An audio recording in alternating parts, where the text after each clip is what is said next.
La triste historia de Manuela Torres. Amigos, bienvenidos a Tutoriales Cerverín. Este es el lugar donde las historias se cuentan con todo y sus giros más intensos. Así que ponte cómodo porque esto apenas arranca. Suscríbete ahora mismo, activa la campanita de notificaciones y revienta ese botón de like para que no te pierdas nada de lo que se viene. Si supieras lo que he hecho por venir.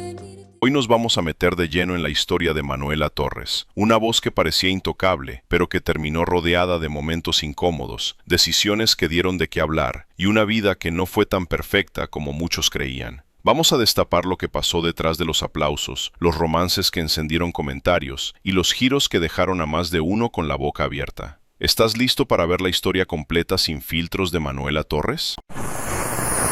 Infancia rota y marcada desde la raíz. Infancia marcada por carencias y una obsesión que no soltó. La historia de Manuela Torres, cuyo nombre real es Gloria Torres, arrancó dentro de una familia complicada, donde las cosas no estaban en orden, ni por dentro ni por fuera. Su padre sufría de alcoholismo, y eso convirtió su hogar en un lugar inestable, de esos donde una niña crece sintiendo más tensión que tranquilidad. La situación económica tampoco ayudaba, era precaria, al punto que su madre se vio obligada a mandar a sus 5 hijos a un internado, separándolos para poder sostener la vida como fuera. Pero Gloria no fue enviada, a ella la rescató su abuela, al descubrir su talento vocal, y ahí comenzó otra etapa igual de intensa, porque no fue una infancia libre, fue una infancia dirigida. Cuando su abuela descubrió su talento, no lo dejó pasar. Desde muy pequeña la llevó a clases, a concursos, a escenarios donde ya empezaba a destacar, y desde ese momento algo se le metió en la cabeza. Todos sus sueños, todas sus ilusiones, estaban puestos en un solo lugar, México. Insistía yo de que fuera a México, que yo hacía berrinches, así de que yo quiero ir y quiero ir y quiero conocer. Y a los 6 años de edad, mi abuela dice, ok, vamos a México, nos vamos en camión. No era un gusto cualquiera, era una obsesión, una necedad que le salía desde adentro. Ella misma lo decía, que era algo que le nacía, que insistía tanto en ir que hacía berrinches, una y otra vez, como si supiera que su destino no estaba donde había nacido. Y así, con apenas 6 años, después de tanta insistencia, su abuela terminó cediendo y la llevó a México, en un viaje largo, pesado, pero que para ella fue como cumplir un sueño que ya traía clavado desde niña. Ahí se empezó a armar todo. Una niña con talento, sí, pero también con una historia cargada de carencias, con una necesidad enorme de salir adelante, y con una idea fija que no soltó jamás. ¿No te parece que esa obsesión desde tan chica ya decía mucho de todo lo que iba a hacer después? El inicio de su carrera bajo control total. Cuando Manuela Torres tenía apenas 16 años, su vida dio un giro que parecía sacado de película, pero que venía con letra chiquita. En uno de sus viajes a la Ciudad de México, conoció a Alfredo Gil, conocido en el ambiente como el Güero Gil, un hombre con peso en la industria, colmillo largo y ojo fino para detectar talento. Y claro, en cuanto la escuchó cantar, no dudó, vio en ella una mina de oro y decidió tomar las riendas de su carrera.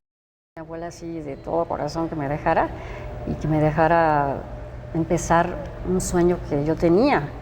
Entonces, la condición fue, sí se puede quedar aquí con la señora Lupita, pero tiene que seguir estudiando. Pero aquí es donde la cosa se pone interesante, porque no fue solo un descubrimiento bonito, fue prácticamente una toma de control. Él no solo la representó, él decidió todo, desde cómo iba a cantar hasta cómo se iba a ver, cómo se iba a vestir y hasta cómo se iba a comportar. Más cantas. También me decía cómo me iba a peinar y cómo me iba a vestir. De todo. Desde los ¿Te pies gustara o no te gustara? Exacto. Entonces, en ese entonces... Era representante, era guía, era quien movía cada pieza, y ella, todavía muy joven, terminó cediendo a ese esquema, porque era la única forma de entrarle de lleno al sueño que tanto había buscado. Le construyeron una imagen completa, casi calculada al milímetro, la cantante recatada, la mujer correcta, la que no incomodaba, la que entraba suave al público. Nada era casualidad, todo estaba diseñado para que funcionara, y funcionó, porque su lanzamiento fue fuerte, bien armado, con medios, radio y televisión empujándola desde el inicio.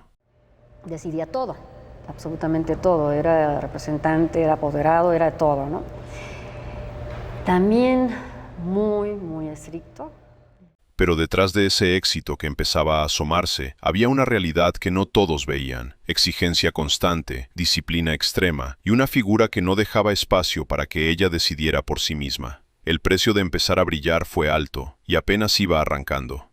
Ese día que no me sepa. Te das cuenta que desde el primer paso en su carrera ya estaba metida en otro tipo de control del que no iba a ser tan fácil salir. De estudiante a estrella, sin pedir permiso. Los primeros pasos de Manoella Torres en la industria no fueron lentos ni tranquilos, fueron un empujón directo al ruedo. La sacaron prácticamente de la escuela, todavía con cuadernos en la mano, para meterla al estudio de grabación como si el tiempo no alcanzara. No hubo ningún proceso bonito ni pausado. Aquí era entrarle con todo o quedarse atrás. Desde ese momento la empezaron a armar pieza por pieza. Le cambiaron el nombre, le diseñaron una imagen recatada, muy medida, casi como una figura que no incomodara a nadie. Todo estaba pensado, desde cómo se vestía hasta cómo se paraba frente al público. Y aunque muchas cosas no eran lo que ella quería, terminó cediendo, porque el sueño de cantar ya estaba en marcha y no había espacio para decir no. Hicimos fue vestirla muy completamente, o sea, recatada, por decirlo así, que podía ser esa chava común y corriente, que no te molesta y que sobre todo a las mujeres no les molestaba. Lo que yo no podía entender era que... Su debut fue fuerte, con un disco que llegó respaldado por toda una maquinaria, radio, prensa y televisión trabajando a su favor.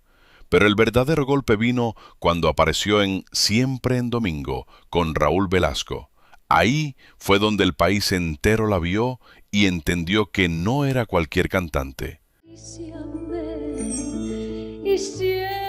Cerró con una interpretación que dejó a todos callados y de inmediato empezó a sonar en todos lados. El salto a la fama fue rápido, casi sin aviso. Sencillo tras sencillo comenzó a colocarse y su nombre empezó a crecer con fuerza. Pero mientras afuera todo era aplauso, por dentro la cosa era distinta.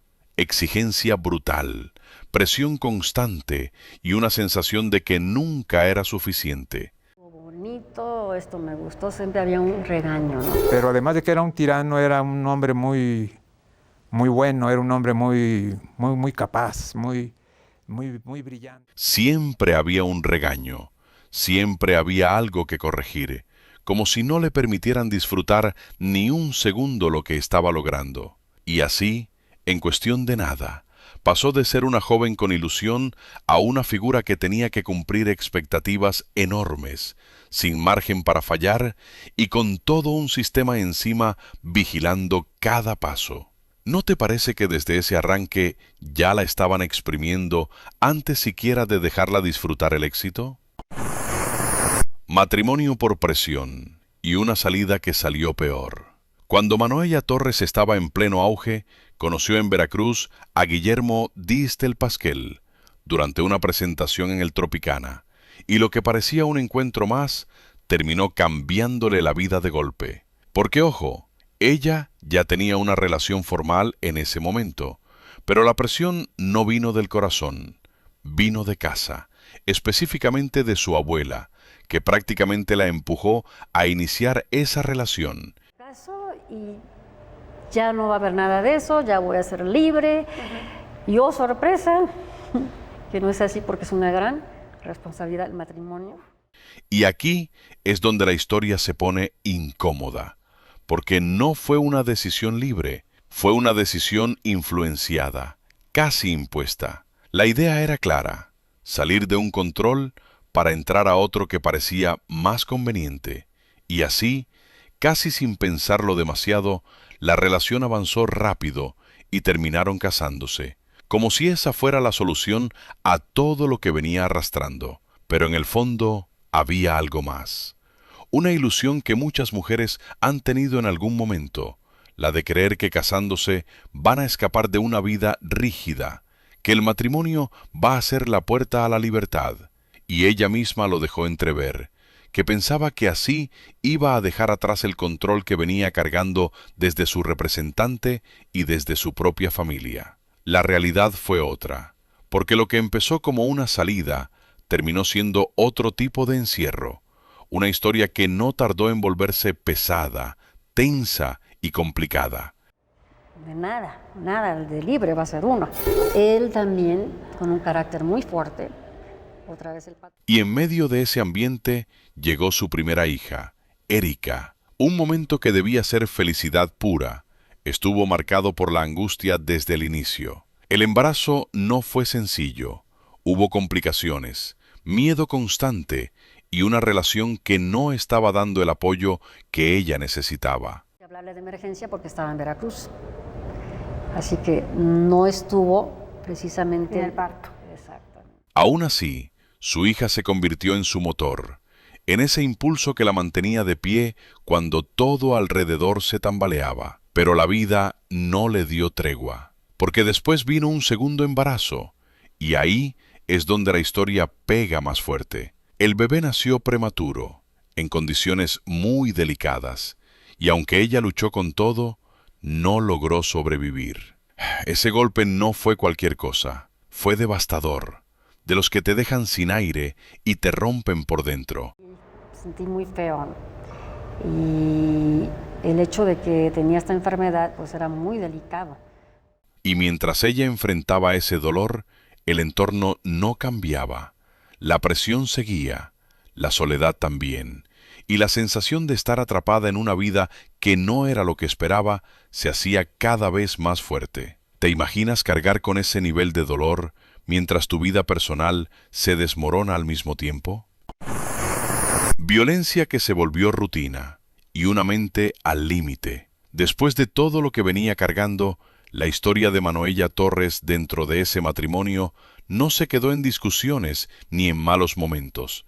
Escaló a algo mucho más fuerte. Hubo episodios de violencia, de esos que no se cuentan fácil, agresiones físicas, psicológicas, un ambiente donde el miedo empezó a volverse parte del día a día. No era solo una relación complicada, era una situación que la tenía completamente desgastada, sin poder hablar, sin poder defenderse como quisiera. Viene una etapa otra vez de depresión así fuerte, muy doloroso, vaya, yo sentía que... Y eso no es todo, porque cuando una persona vive tanto tiempo bajo presión, bajo control y bajo dolor, la mente empieza a quebrarse. Se empezó a ir mucho a Veracruz, entonces de repente como que no estaba en la casa, ¿no? ¿Dónde está mi papá? No, pues en Veracruz. ¿Dónde está mi papá? No, que en Veracruz, pero, o sea, ¿por qué no regresa, no? ¿Por qué ahora se fue más tiempo? Después de los episodios de violencia, la relación ya no tenía arreglo. Pero lo más fuerte es que el desgaste no solo venía de los golpes o los celos, también venía de la traición. Manuela Torres empezó a notar que su esposo se ausentaba cada vez más. Viajes constantes, distancias largas, silencios incómodos. Y ahí fue donde la realidad le cayó de golpe. La relación ya estaba rota por dentro. Guillermo Diestel no era cualquier hombre. Venía de una familia acomodada, con dinero, con poder, de esos que aparentan tenerlo todo bajo control. Pero eso no garantizó ni estabilidad ni fidelidad. Con el tiempo, el distanciamiento se hizo evidente. La comunicación desapareció y la relación terminó hundiéndose entre conflictos, desinterés y una vida que ya no compartían realmente. Después de todo lo vivido por Manuela, violencia, dolor, pérdidas, ya no se trataba de aguantar, se trataba de salir viva de ahí. Y así fue, tomó a su hija y decidió irse. No como quien planea una salida tranquila, sino prácticamente huyendo, dejando atrás casa, cosas materiales y toda una vida que ya no podía sostener. En fuga, digamos, yo dejé todo, dejé casa, ropa, todo y tomo... Fue una ruptura definitiva, sin vuelta atrás. Un divorcio que no solo significó separarse de un hombre, sino romper con una etapa completa de su vida que la había llevado al límite. ¿Tú crees que fue valentía lo que la hizo irse, o tuvo que tocar fondo para finalmente decir basta? Depresión, quiebre y pensamientos que daban miedo. Después de huir, de dejarlo todo atrás y de cargar con una historia que ya venía pesada, la vida de Manuela Torres no se acomodó mágicamente. Al contrario, fue cuando empezó uno de sus momentos más oscuros. Porque una cosa es salir de un infierno, y otra muy distinta es sanar lo que ese infierno te dejó por dentro. El golpe emocional fue tan fuerte que cayó en una depresión profunda, de esas que no se quitan con descansar ni con distraerse. Era un vacío constante, una tristeza que no se iba, un cansancio mental que la fue apagando poco a poco. Se aislaba, no quería salir, no encontraba sentido a lo que antes le daba vida, y la presión de todo lo que había vivido empezó a pasarle factura. Que empezar a tomar terapias porque estaba en una crisis nerviosa espantosa. Nunca se los he reprochado. Yo creo que la gente sabe por qué toman las decisiones. Ellos escogieron algo. Y aquí es donde la historia se pone todavía más cruda, porque ella misma lo confesó. Llegó a pensar en quitarse la vida varias veces. No era una idea pasajera, era algo que le cruzaba la mente en medio del dolor, como si fuera la única salida. Imagínate el nivel de desesperación para llegar a ese punto, después de haberlo tenido todo frente al público y sentirse completamente vacía por dentro. Porque yo sentía que me iba a volver loca. Y yo no sentía ganas de cantar, sentía mucha tristeza. Fueron momentos donde su mente estaba en guerra, donde el pasado le pesaba, el presente no le daba paz y el futuro se veía incierto. Y aunque no llegó a hacerlo, el hecho de haber estado tan cerca de ese límite dice mucho de lo que estaba viviendo en silencio. ¿Te das cuenta que a veces la caída más fuerte no es cuando pierdes todo afuera, sino cuando te empiezas a perder por dentro? Regreso entre aplausos tibios y realidad incómoda. Cuando Manoela Torres decidió volver después de todo el caos personal, lo hizo con el disco Aquí estoy. Un título que ya decía mucho, era como plantarse frente al mundo y decir, sigo de pie. Eres justamente lo que yo quiero para hoy. Pero la recepción no fue el boom que muchos esperaban. No fue un fracaso total, tampoco fue el regreso triunfal que sacude la industria. Se quedó en un terreno medio, con un público que sí la recordaba, pero que ya no reaccionaba con la misma euforia de antes. Te quiero, mi amor. Después vinieron otros trabajos como A Plenitud y Mujeres, y la historia fue parecida, aceptación moderada, respeto por su trayectoria, pero sin ese impacto masivo que había tenido en sus mejores años. Era como si el público la quisiera, pero ya no con la misma intensidad. Y ahí es donde entra la realidad dura, porque regresar después de haber sido grande no es solo volver, es enfrentarte a que el tiempo pasó, que la industria cambió y que el lugar que tenías ya no está esperando intacto. Aún así, no desapareció, siguió trabajando, se mantuvo vigente con presentaciones y discos, peleando por su espacio, aunque ya no fuera el mismo. Todo tu equipaje, no te sientas mal.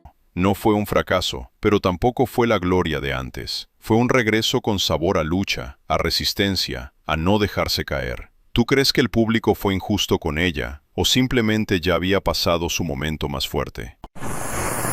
Regreso entre discos y chisme que ardía más que su carrera. En plena lucha por levantarse, Manoela Torres no se quedó quieta y siguió sacando música como quien no quiere dejar morir su nombre. Presentó materiales como el dedicado al tema El último verano del maestro Armando Manzanero. Luego llegó Mujeres, pero la realidad fue dura. Resultados medianos, aplausos tibios y una industria que ya no respondía igual. Y para el 2000 lanzó Te Amo, un disco que apostaba por sus grandes éxitos como El último verano y Que me perdone tu señora, como tratando de recordar quién había sido. Pero mientras ella intentaba levantar su carrera a puro esfuerzo, había algo que seguía sonando más fuerte que su música: el chisme. Aunque tu amor sea prohibido, aunque sea... Porque justo en medio de ese intento de regreso, empezó a correr un rumor que se regó como pólvora, de esos que nadie confirma, pero todos cuentan. Se decía que había tenido algo con nada más y nada menos que Vicente Fernández, el charro de Huentitán, un hombre casado, ídolo total y con fama de no quedarse quieto. Y ahí fue donde todo se puso incómodo, porque de repente la gente empezó a escuchar Que me perdone tu señora de otra forma, ya no como canción, sino como mensaje con destinataria. Siempre estaré contigo. En los pasillos se murmuraba que esa letra llevaba dedicatoria directa para María del Refugio Abarca Villaseñor, Cuquita, y ahí es donde el chisme se volvió dinamita pura. Se contaba que no la podía ni ver, que el coraje era evidente, y que en una ocasión en la que coincidieron, la cosa se puso tan tensa que casi se jalan del cabello, teniendo que intervenir el propio Vicente para evitar que aquello pasara a mayores. Imagínate la escena. Y por si faltaba más leña al fuego, también se decía que había planes de hacer una gira juntos, recordando viejos tiempos cuando actuaron juntos, lo que sería un bombazo seguro, pero que no se concretó porque Cuquita se habría puesto firme y no dejó que eso avanzara. Ir al cielo a la tarde. Incluso había quien aseguraba que cada vez que sonaba esa canción en la radio, el ambiente se enrarecía, como si la historia estuviera más viva de lo que muchos querían admitir. Claro, todo esto siempre se manejó como rumor, de esos que viven en el aire, que nadie confirma, pero nadie olvida. Porque cuando el chisme prende así, no se apaga fácil. ¿Tú crees que era pura casualidad o sí había algo detrás que nadie se atrevió a decir de frente? El cuerpo le cobró todo lo que aguantó, después de años de presión, de exigencia y de estar peleada con su propio reflejo. El cuerpo de Manuela Torres empezó a pasarle factura sin pedir permiso. Todo el doble de o el triple de lo que yo era. Entonces yo decía, pues, ninguna de la ropa me quedaba, era talla 13, 14.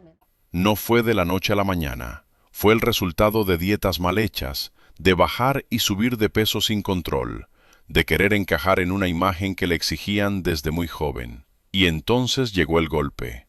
Problemas de tiroides, específicamente hipotiroidismo, que la hizo subir de peso de forma repentina, hincharse, sentirse pesada, desconocerse completamente. Y yo decía, pues esto está muy raro. Y hacía dietas, ¿no? Y tomaba cosas también para la dieta. Y yo decía, esto está muy extraño, ¿no? Entonces ya seguía en la búsqueda de qué era lo que pasaba conmigo. Mientras ella estaba lidiando con un problema real de salud, por fuera la gente no perdonaba. Empezaron las miradas, los comentarios, el señalamiento, como si todo fuera descuido, como si no hubiera nada detrás. Para un artista que había sido imagen, presencia y figura, ese cambio fue un golpe directo al orgullo. Ella misma lo llegó a decir, que sentía su cuerpo extraño, que ni la ropa le quedaba, que no entendía qué estaba pasando. Y mientras buscaba respuestas entre doctores, dietas y tratamientos, también estaba peleando con algo más profundo, su autoestima, su seguridad, su forma de verse a sí misma después de todo lo que había vivido. Con trajes sastres, porque pues yo decía, ¿qué me pongo? Otra vez la depresión, porque digo, bueno, pues la gente te ve así, ay, qué repuestita estás, que no sé qué, pero pues de todo mundo no le vas a decir, sí. Porque al final no era solo el peso, era lo que representaba, el desgaste de años, la presión acumulada y una industria que no te permite cambiar sin juzgarte. ¿Tú crees que fue más duro el problema físico o el golpe emocional de verse diferente frente a todo el mundo? Fama sin fortuna escandalosa. A diferencia de muchas figuras del espectáculo, la historia de Manuela Torres no es la de una artista rodeada de lujos exagerados ni de una vida de millonaria presumida. Sí tuvo éxito, sí llenó escenarios y sí construyó una carrera larga con más de 30 discos y décadas en la música. Pero su historia no está marcada por mansiones, jets privados o una fortuna que deslumbre. Que el amor es algo más. Y eso tiene sentido cuando entiendes todo lo que vivió: divorcio, pausas en su carrera, momentos de crisis y un regreso que no tuvo el mismo impacto que en sus mejores años. Todo eso pesa, porque en este negocio no basta con haber sido grande, hay que mantenerse, y cuando el ritmo baja, también lo hace el dinero. Se sabe que ha trabajado constantemente, presentaciones, giras, espectáculos, y que ha logrado sostenerse gracias a su trayectoria, pero más como un artista vigente que como una figura de riqueza desbordada. ¿Tú crees que es más impresionante hacerse millonario o lograr mantenerse vigente después de tantos golpes en la vida? El presente, la mujer que quedó después de la tormenta. Hoy, a sus 72 años, Manuela Torres se muestra muy distinta a la figura que el público conoció en sus años más intensos. Lejos del control, de los escándalos y de las presiones que marcaron su vida, Ahora habla de una etapa más tranquila, más dueña de sí misma, donde hace lo que quiere, cuando quiere. No tengo derecho a realidad. Sigue cantando, sigue presentándose, pero ya no desde la exigencia, sino desde el gusto, desde esa conexión directa con su público que nunca perdió. Vive una vida más reservada, enfocada en su bienestar, en su familia y sobre todo en su hija Erika, quien terminó siendo su mayor apoyo después de todo lo que atravesaron juntas. No es una vida de lujos desbordados ni de reflectores constantes, es una vida más aterrizada, más consciente, donde ella misma ha dicho que ahora se permite cosas que antes no, como expresarse, enojarse, decir lo que siente y vivir sin estar bajo el control de nadie. Después de todo lo que pasó, no quedó la estrella perfecta, quedó una mujer real, con cicatrices, pero también con una libertad que antes no tenía. ¿Tú crees que después de todo lo que vivió, finalmente encontró la paz que tanto buscó, o esa historia todavía sigue escribiéndose?